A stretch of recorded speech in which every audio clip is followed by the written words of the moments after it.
Hey everybody, it's Audrey Berm coming to you from beautiful British Columbia on the west side of Canada. Yeah, there's a lot of wildfires here, so not as beautiful as usual, but it's still pretty great. So I'm here with another kiln opening.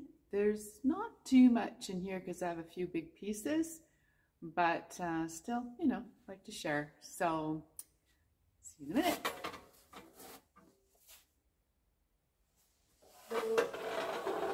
Okay. So we'll start with just a couple little things that are mine. These are just little tea dishes, ring dishes. I've got an imprint of a bee in there that I carved myself, like carved the stamp, and then I use it on my stuff. And same with this. I carved that stamp myself. This, I believe, is Amaco Fog, Amaco Ochre.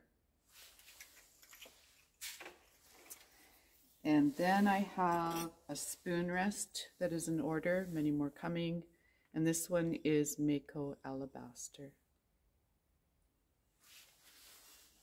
I like those because you can make a whole bunch and then stack them up. They're quite thin. All right, and then my girlfriend stuff. This is so cute. Look at this. Didn't she do a good job? It is adorbs.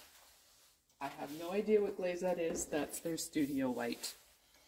And then all of these pieces here are for a wind chime, I believe. So again, I have no idea what these glazes are. All I know is that they're 5/6 glazes. And another one of her pieces is this carved out painting palette, which is great, very useful and very unique. Okay, I'm going to pause you for a minute while I take out the shelf. Okay, I'm back.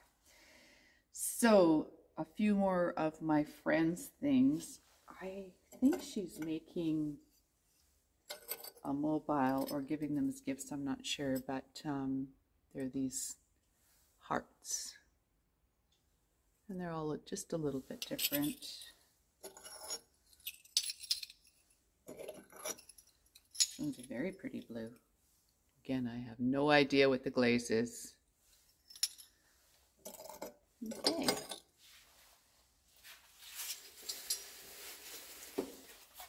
And this is hers as well. And I believe it's for putting your brushes, standing your brushes up in it.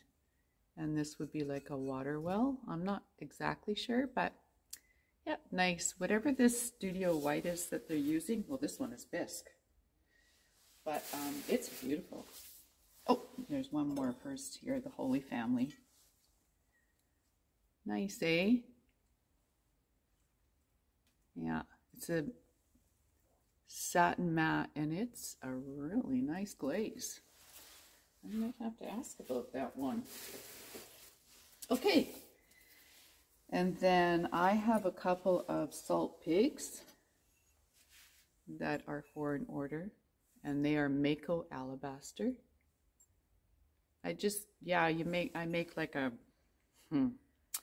a round sort of dish, and then smush it, and then clean it up on the inside and the outside. It's a nice, easy way of making a cute salt pig that I learned from my friend. All right, and then I have this, and I probably should have brought my wine glass in here because the idea is to put one of those stemless wine glasses in here, epoxy it in.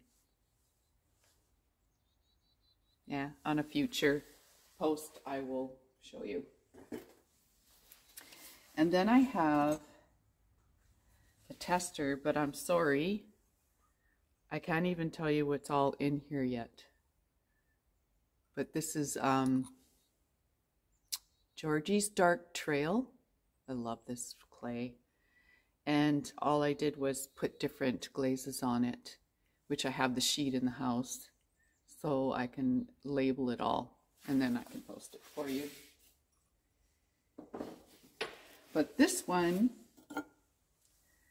was 370 clay, and yeah, so I could label it. And so like Norse on winter wood, copper float on winter wood, green tea on winter wood.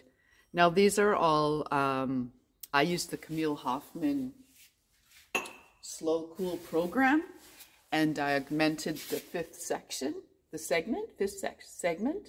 to 2175. So they look different than actually putting them into a cone 6.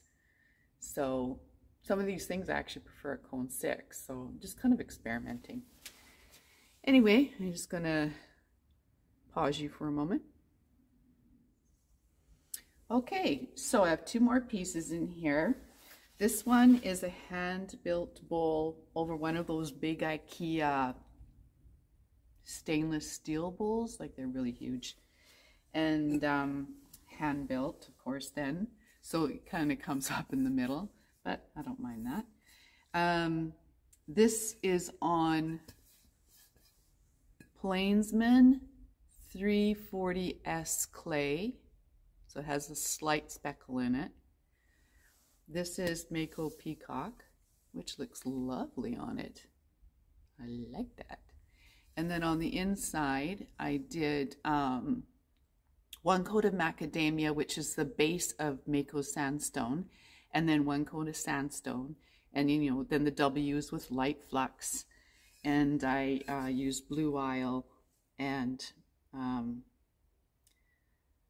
pear and some pink, I can't remember, and then did another 2 coats of macadamia because I don't care for heavily speckled stuff.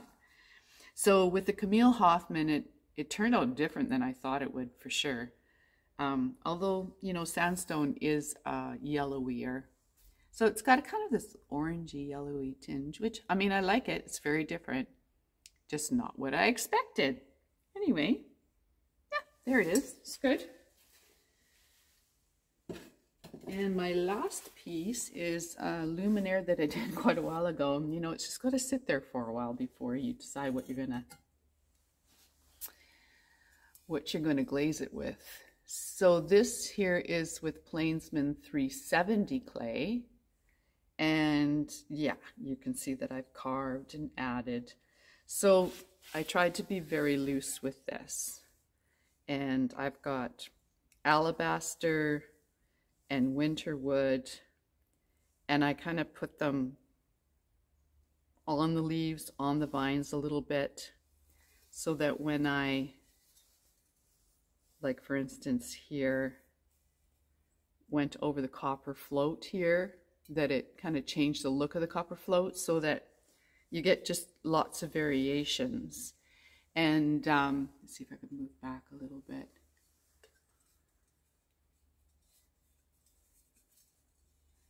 And then I'll come in. Do you see? I hope it's focusing for you. But anyway. And so I've got a little bit of light flux on there as well. Anyway, it turned out great. Inside was just a studio white, and I threw in a little bit of I think it was copper float. It just speckled it in there. Okay, so there you have it. Off on another motorcycle trip. So Kiln opening probably next week. And enjoy your week. Peace out.